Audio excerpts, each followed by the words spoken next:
guys, welcome back to the channel of Ayurveda Marathi. So आज आपण एक खूप महत्त्वाच्या विषयावरती बोलणार आहोत, तो म्हणजे पेपर प्रेझेंटेशन, स्पेसिफिकली फॉर रोग निदान. आता आपल्याला बेसिक्स माहिती आहे, सगळं अभ्यास करून झालेलं आहे, सगळे टॉपिक्स रिवाइज करून झालेले आहेत. पण जर आपल्याला पेपर प्रेझेंटेशनच करता आलं नाही, तर हे जे तुम्ही एवढ्यात गेल्या 2-3 महिन्यांपासून मेहनत करत आहात, त्याचं काहीच फल तुम्हाला प्राप्त होणार नाही. तर तुम्हाला बेसिक काय करायचं आहे, तर आपल्याला पेपर प्रेझेंटेशन हा खूप महत्त्वाचा ठरतो. आपल्याला उत्तरं माहिती असतात, आपल्याला त्याचा कंटेंट सुद्धा खूप सुंदर माहिती असतो, पण आपल्याला ते पुढे मांडताच येत नाही. तर तिथं आपण चुकतो आणि त्यामुळे आपले मार्क्स कमी होतात. तर हे झालं नाही पाहिजे, म्हणून आम्ही तुमच्यासाठी एक शॉर्ट अँड स्वीट पेपर प्रेझेंटेशनचा व्हिडिओ घेऊन आलेलो आहे. फक्त माझा पर्टिक्युलर सब्जेक्ट रोग निदानसाठी मी सांगणार आहे. सो रोग निदान मध्ये आपल्याला 2 पेपर आहेत, पेपर 1 आणि पेपर 2.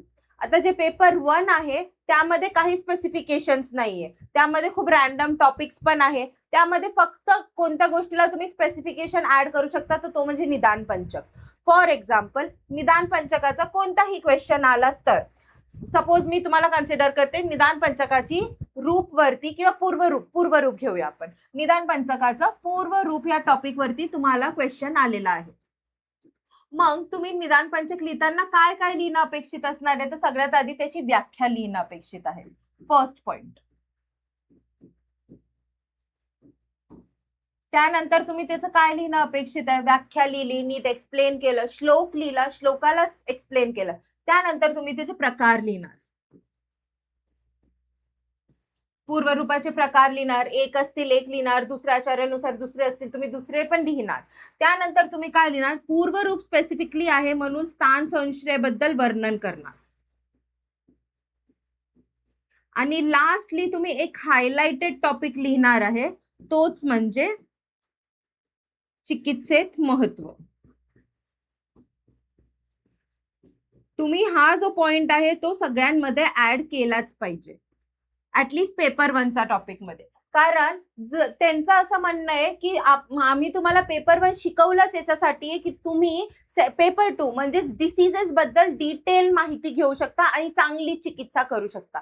सपोज तुम्हाला पूर्वरूप आलं असेल, रूप आलं असेल, या सगळ्यांमध्ये तुम्हाला चिकित्सेत महत्व हा टॉपिक एक्स्ट्रा ऍड करायचाच आहे. यामध्ये कमीत कमी 2-3 पॉइंट्स ऍड करायचे आहेत. फॉर एक्झाम्पल, चिकित्सेत महत्व काय येणार, याच्यात आपल्याला हेतू ओळखता येईल, साध्यत्व ओळखता येईल, परत कोणता दोष प्राधान्य आहे हे ओळखता येईल. असे 2-4 पॉइंट तुम्ही आपण याच्यात ऍड करू शकता. ठीक आहे. तर हा जो आहे पेपर 1 साठी एकदम हायलाइटेड पॉइंट आहे, जे सगळ्यांनी लक्षात ठेवायचंच आहे. सगळ्यांनी चिकित्सेत महत्व, जरी सापेक्ष निदान किंवा व्यवच्छेदक निदानवरती प्रश्न आला तरी सुद्धा तुम्ही त्याचं चिकित्सेत महत्व ऍड करू शकता, त्यामध्ये लिहू शकता. आता आपण बोलूया पेपर 2 बद्दल. पेपर 1 तर आपलं बेसिक होतं, तर आपल्याला माहिती आहे की पेपर 1चं काय फॉर्मॅट आहे आणि काही नवीन नाहीच आहे. जे काही असेल डायरेक्ट असेल, आम येईल, प्राणवह स्त्रोत असेल की काहीही डायरेक्ट येऊ शकतो. पण पेपर 2 हा डिसीज बेस्ड असतो. मॅक्झिमम टाइम तुम्हाला डिसीजेसच येतात, त्यात सगळेच डिसीज आहे. पण प्रत्येक डिसीजला मग तुम्ही सगळंच फॉर्मॅट फॉलो करणार आहे का, नाही. तर एक सर्टन फॉर्मॅट देऊ, आपण त्याच फॉर्मॅटनी लिहू आणि आपण प्रयत्न करू की आपण आपले 10 आउट ऑफ 10 मार्क्स स्कोर करण्याचा फुल ट्रायल असणार आहे आपला. तर पहिली गोष्ट ऐकून घ्या, पेपर 2 मध्ये आपण बेस पासून स्टार्ट करूया. तर सगळ्यात आधी असतात एमसीक्यू. तुम्ही एमसीक्यू लिहिताना सगळ्यात मोठी चूक काय करतात ते आधी आपण घेऊया. तुम्ही एमसीक्यू लिहिताना एक तर नंबरिंग चुकीचे करतात. नंबरिंग जरी बरोबर केली तरी ऑप्शन नंबर चुकीचे टाकून देतात. ते जरी हे लिहिलं तर कधी कधी ऑप्शनही लिहत नाही. पण पेपर लिहायचा एक पॅटर्न असतो, ज्याच्यामुळं समोरच्या व्यक्तीला असं वाटलं पाहिजे की he was trying his best today. So for example, तुम्ही नंबरिंग केली 1, 2, 3. आता फर्स्ट क्वेश्चनचा आन्सर असेल सी. क्वेश्चन असा आहे की कोणता पांडू हे माती खाल्ल्याने होते. आन्सर काय असणार आहे, सी, मृदभक्षणजन्य पांडू. बरोबर. मग तुम्ही काय करायचंय, कॉलम करायचंय, त्यात ऑप्शन नंबर टाकायचंय की सी. त्यानंतर पुढे लिहायचंय मृदभक्षण जन्य पांडू. याच्याने पहिली गोष्ट काय होणार आहे की त्या एक्झामिनरला तुमचा आन्सर शोधण्यास काहीच कष्ट लागणार नाही. त्याला डायरेक्टली समजेल, अरे हा, इनी मृदभक्षणजन्य पांडू लिहिलेला आहे. याच्याने त्यांचा कॉन्सेप्ट डायरेक्ट क्लिअर होईल. ते लोक कदाचित ऑप्शन कडेही बघणार नाही. तो डाऊट सॉल्व्ह करण्यासाठी तुम्हाला हे क्लिअर कट लिहून दाखवायचं आहे. असं प्रत्येक 20चे 20 MCQ मध्ये तुम्हाला हे पॉइंट्स लिहावे लागणार आहेत. ओके, सो तुम्ही लक्षात राहू द्या, सगळं फिलअप झालंच पाहिजे. आणि MCQ तर तुम्हाला तसेही शेवट भेटणार आहे, तर तुम्ही खूप पॅनिक मोड मध्ये असणार आहे. पॅनिक मोड मध्ये काहीही चूक न करता सिक्वेन्स एकदम ध्यानात ठेवून बरोबर एचं एलाच लिहा, बीचं बीलाच लिहा, 8व्या नंबरचा MCQ 8व्या नंबरलाच लिहा, याची काळजी घ्या. त्यानंतर आपण बोलूया SAQ बद्दल. आता नॉर्मली जेव्हा रोगनिदान मध्ये SAQ येतो तेव्हा ते तुम्हाला बिट्स अँड पीसेस मध्ये क्वेश्चन्स विचारतात. फॉर एक्झाम्पल, कन्सिडरिंग तुम्हाला रक्तपित्त आलेलं आहे, तर रक्तपित्त एक्झाम्पल मध्ये आलेलं आहे आणि रक्तपित्तासोबत प्रकार आणि साध्यत्व विचारलंय. तर सगळ्यात आधी तुम्ही काय लिहिणार, हेडिंग लिहिणार टॉपिकची, रक्तपित्त साध्य असाध्यत्व.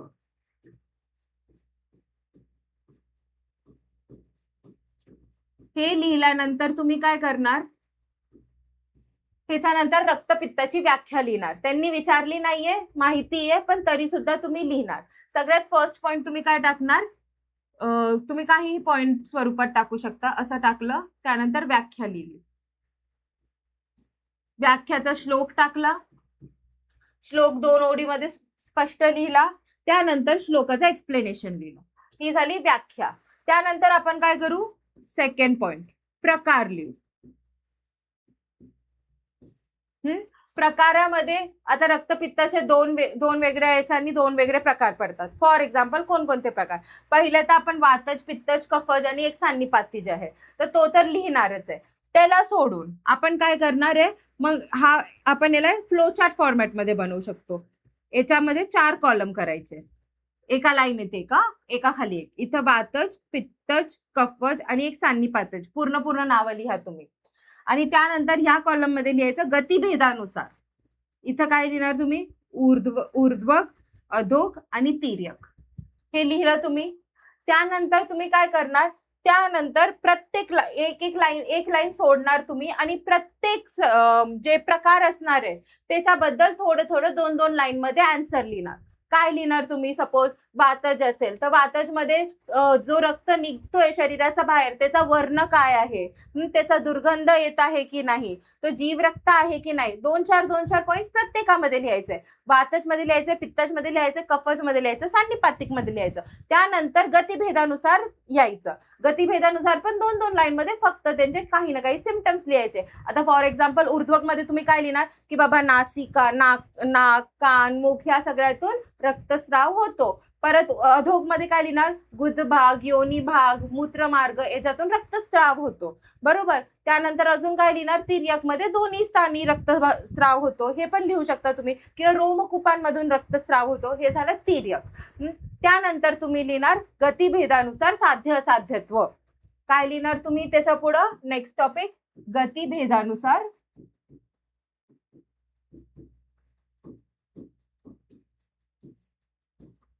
साध्य असाध्यत्व.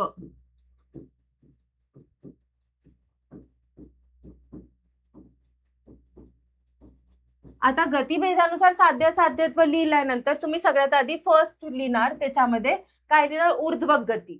ऊर्ध्वक गती आणि मग त्याची चिकित्सा लिहिणार, प्रतिमार्गहरणम काय आहे, विरेचन चिकित्सा. मग त्याच्या पुढे लिहिणार हे व्याधी साध्य आहे. मग तुम्ही त्याचे 3 कारणे लिहिणार की का ते साध्य आहे. कसं स्वरूपात लिहिणार, आता सगळ्यात आधी ऊर्ध्वक लिहिलं मी, त्यानंतर त्याच्या खाली मी लिहिणार त्याची चिकित्सा. चिकित्सामध्ये लिहिणार मी विरेचन. त्यानंतर ब्रॅकेट मध्ये मी सांगणार का विरेचन, तर प्रतिमार्ग हरणम, बरोबर. हाच आहे तो वर्ड मेन, हे लिहिलं. त्यानंतर मी सेकंड लाईन मध्ये लिहिणार हे व्याधी साध्य आहे किंवा हा प्रकार साध्य आहे. त्यानंतर मी त्याचे कारणे लिहिणार. कारणे मी सर्वात प्रथम कारण काय लिहिणार, फर्स्ट सगळ्यात आधी काय लिहिणार की विरेचनाचे द्रव्य खूप इझिली आपल्याला उपलब्ध आहेत. दुसरं काय लिहिणार, विरेचनामध्ये खूप जास्त उपद्रव उत्पन्न होत नाही. आणि तिसरं काय लिहिणार, विरेचन हे पित्त आणि रक्तची सुद्धा चिकित्सा असल्याने हा व्याधी साध्य आहे. हे 3 कारणे लिहिणार. सेम फॉर्मॅट मी अधोगसाठी पण फॉलो करणार, सेम फॉर्मॅट मी कशासाठी फॉलो करणार, तिर्यकसाठी पण फॉलो करणार.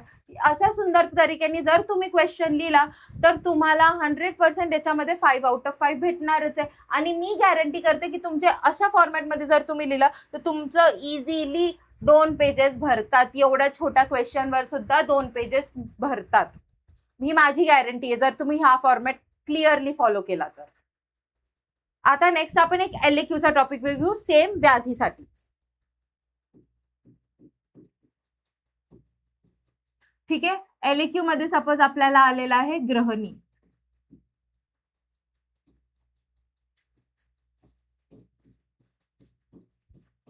तर सगळ्यात आधी आपण काय करणार, ग्रहणी व्याधी आल्यानंतर ग्रहणीत हा टॉपिक टाकणार तिथं. त्यानंतर लिहिणार व्याख्या. व्याख्याचा श्लोक पाठ असेल तर लिहायचा, त्याचे 2 ओळीमध्ये एक्सप्लेनेशन द्यायचा. ग्रहणी व्याधीचं झालं, व्याख्या झालं तर त्याच्यानंतर आपण काय लिहिणार, निदान म्हणजेच हेतू लिहिले. हेतू एकदा लिहून झाले की नेक्स्ट लिहायचं संप्राप्ती. आता हेतू लिहिताना नेहमी हा फॉर्मॅट फॉलो करायचा. तर मी असं लिहितेय, तुम्ही एकाखाली एक लिहिलं तरी चालेल. आहारज, विहारज. श्लोक असेल तर श्लोक लिहिल्यानंतर सुद्धा हाच फॉर्मॅट फॉलो झाला पाहिजे. मानसिक आणि इतर हाच फॉर्मॅट फॉलो झाला पाहिजे. त्यानंतर मग तुम्ही संप्राप्ती लिहिणार. आता संप्राप्तीचा श्लोक लिहिल्यानंतर मेक शुअर करा की तुम्ही संप्राप्ती ही फ्लो चार्ट फॉर्मॅट मध्येच लिहत आहात. जेवढं चांगलं फ्लो चार्ट लिहाल तेवढेच चांगले मार्क भेटणार आहे. संप्राप्ती नेहमी फ्लो चार्ट फॉर्मॅट मध्येच लिहायची आहे. तो झाला, आपण संप्राप्ती लिहिली, हेतू लिहिलं. त्यानंतर आपण लिहिणार पूर्वरूप. पूर्वरूप झाले तर आता रूप लिहिणार. आता रूप जर तुमच्याकडे साधारण असतील तर चालेल, जर साधारण रूप नाहीये तर डायरेक्ट रूप नाही लिहायचे. काय लिहायचं, प्रकारानुसार रूप.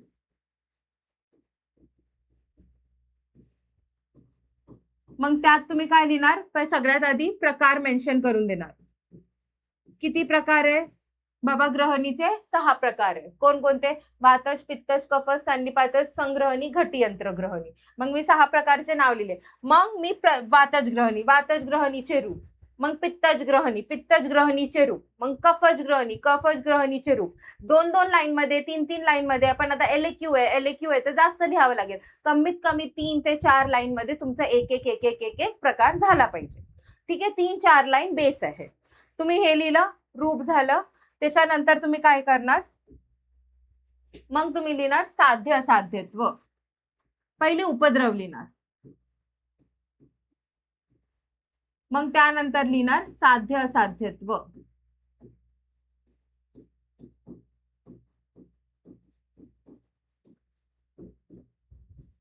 ठीक आहे.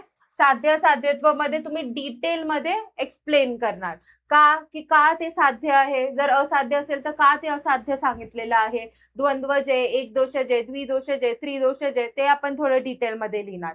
हे झालं तुमचं साध्य असाध्यत्व. त्यानंतर अजून एक पॉइंट ऍड करायचंय, काय, पथ्य अपथ्य. आता हे कॉमनच लिहिता तुम्ही बऱ्यापैकी सगळ्या व्याधींसाठी, तरी कॉमन लिहिलं तरी काही हरकत नाहीये, पण लिहा. ठीक आहे. पथ्य अपथ्य. पथ्य लिहायचं, पथ्यमध्ये 2 कॉलम करायचे, आहार आणि विहार. मग पथ्य आहार काय काय येऊ शकते, युष लिहा, मूंग युष लिहा, पेया लिहा, विलेपी लिहा, मंड लिहा. ठीक आहे. त्यानंतर विहार मध्ये काय लिहिणार तुम्ही, पथ्य विहार आहे. आता ते व्याधीनुसार बदलणार. आता जसं उरुस्तंभ व्याधी असेल तर त्यामध्ये पथ्य काय असणार आहे तुमचं, की तुम्हाला नदीमध्ये पोहायचंय. पण आता ग्रहणी व्याधी आहे तर यामध्ये तुम्ही वात प्रकोप टाळणार आहे जास्त करून. आता वातज ग्रहणी असेल तर इन पर्टिक्युलर तर तुम्ही सांगणार की मारुत सेवन वगैरे करायचं नाही. तर पथ्य आहार विहार लिहायचं. मग तसंच अपथ्य नेक्स्ट कॉलम मध्ये लिहायचं, अपथ्य. अपथ्याचा पण सेम फॉर्मॅट यूज करायचं आहे. आहार आणि विहार. तर हे झालं आपला पथ्य, अपथ्य, आहार आणि विहारचा फॉर्मॅट. इथपर्यंत सगळ्यांना क्लिअर असेल. आता हे लिहून सुद्धा तुम्हाला असं वाटतं की नाही बाबा मी सॅटिस्फॅक्टरी नाहीये, अजून माझं टॉपिक पूर्ण झालेलं नाहीये, मग तुम्ही काय ऍड करणार त्यात? Modern correlation.